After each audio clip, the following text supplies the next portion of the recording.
ఇదైతే బిర్యానీ మసాలా.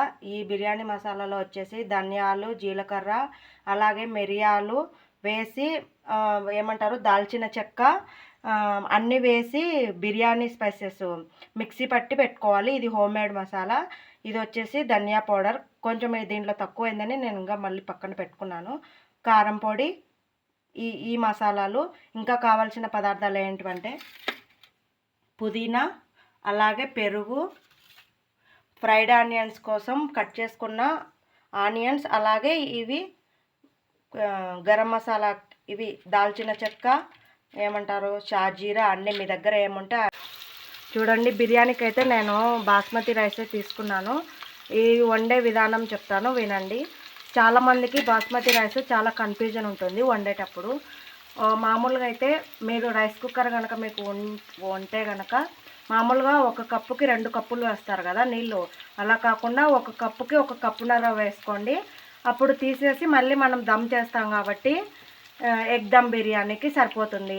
లేదు మాకు అలా వండడానికి రాదు, ఏమంటారు ఇలాగే వండాలంటే కనుక రైసు మొత్తము 80% కాదండి, 70-60% ఉడికించుకోండి. 1 గంట సేపు నానబెట్టుకోండి, బాగా వస్తుంది.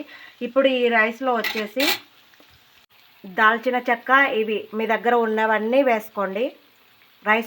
రైస్తో పాటు ఉడికించాలి.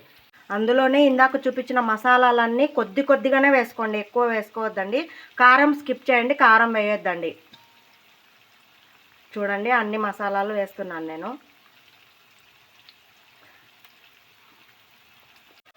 చూడండి ఇలా వేసిన తర్వాత ఇది ఉడకడానికి టైం పడుతుంది. అందులో అంతసేపట్లో మనం ఏం చేద్దామంటే ఫ్రైడ్ ఆనియన్స్ కావాలి కదా ఎగ్దమ్ బిర్యానీకి, కాబట్టి నేను ఫ్రైడ్ ఆనియన్స్ వేయించుతున్నాను. చూడండి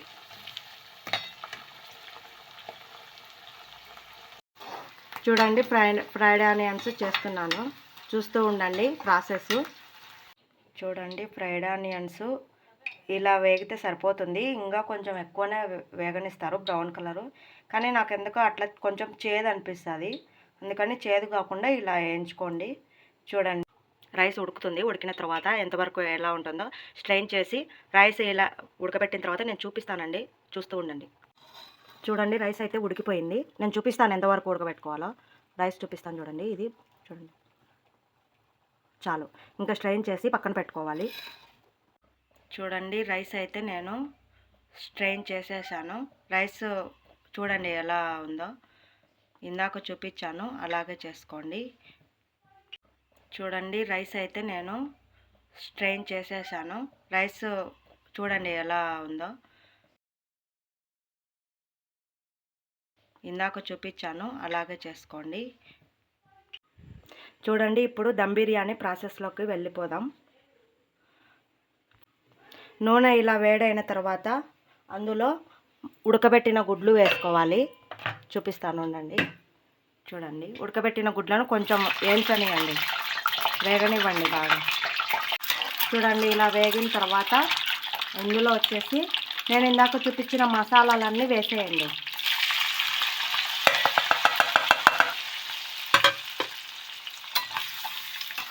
వేసి మంట కొంచెం మీడియం ఫ్లేమ్లో పెట్టుకోండి.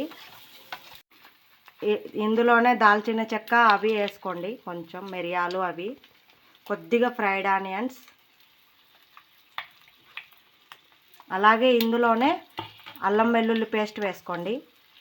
ఎందుకంటే గుడ్లకు కూడా మసాలా పట్టాలి కదా, లేకపోతే గుడ్లు సప్పగా ఉంటాయి. ఇందులోనే రుచికి సరిపడా పెరుగు వేసుకోండి. నేనైతే కొంచెం దండిగానే వేస్తున్నా, పిల్లలు తింటారు కాబట్టి. మీకు మీ దగ్గర అవైలబుల్గా ఎంత ఉంటే అంత వేసుకోండి.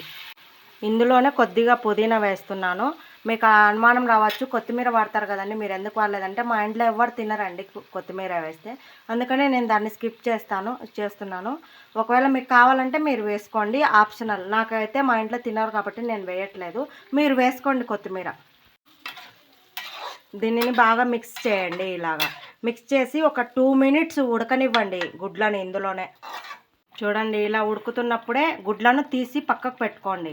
ఎందుకంటే దమ్ బిర్యానీ కాబట్టి ఇప్పుడు ఇందులో రైస్ వేస్తే ఇవి మళ్ళీ పైన మనం తీసేటప్పుడు నలిగిపోకుండా పక్కకు తీసి పెట్టుకోండి గుడ్లని. ఇలా ఉడుకుతున్నప్పుడు మంట మీడియం కాదు సిమ్లో పెట్టుకోండి. ఎందుకంటే దీంట్లో ఏం లేవు కదండి, ఓన్లీ ఆనియన్స్ పెరిగే కాబట్టి తొందరగా ఉడుకుతుంది. ఇప్పుడు ఇందులో ఉడకబెట్టిన రైస్ను వేస్తున్నాను. వేసి దమ్ పెట్టేసేయాలి.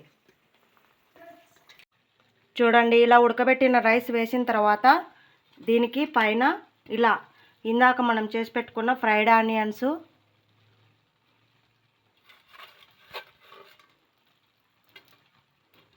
ఇలా వేసుకొని ఇందులోనే నా దగ్గర కొద్దిగా ఉంది పుదీనా, మీరు వేసుకోండి, నేను కొద్దిగానే వేస్తున్నాను పుదీనా. అలాగే మనం ఇందాక తీసి పెట్టుకున్నాం కదండి గుడ్లు, అవి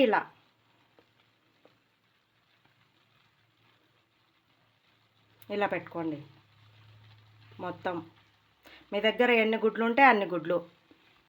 ఇలా గుడ్లు పెట్టిన తర్వాత దీని మీద టైట్గా ఇలా మూత వేసుకోండి, గాలి పోకూడదు. ఒకవేళ మాకు ఇది ఎలా ఉడికింది నాకు తెలియదు అనుకుంటే కనుక దీని మీద వాటర్ పోసి పెట్టుకోండి. వాటర్ హీట్ అయితే ఆటోమేటిక్గా ఇది అయినట్టు మీకు గుర్తు. చికెన్ దమ్ బిర్యానీకి అయితే 20 నిమిషాలు పెడితే 20 నిమిషాలలో 10 నిమిషాలు మీడియం ఫ్లేమ్లో పెట్టి సిమ్లో పెడతారు. మళ్ళీ 20 నిమిషాల తర్వాత ఓపెన్ చేయాలి. కానీ ఎగ్ దమ్ బిర్యానీకి అలా కాదు, 10 నిమిషాలు అయితే సరిపోతుంది. మంట మీడియం ఫ్లేమ్లో 5 నిమిషాలు, సిమ్లో 5 నిమిషాలు పెట్టి 20 నిమిషాల తర్వాత ఓపెన్ చేసి చూడండి. Egg dum biryani ready. మీకు నేను సర్వ్ చేసి చూపిస్తాను. చూడండి కలిపిన తర్వాత ఎలా ఉందో ఎగ్ దమ్ బిర్యానీ. నా ఛానల్ నచ్చితే like, share, subscribe. Please support me guys.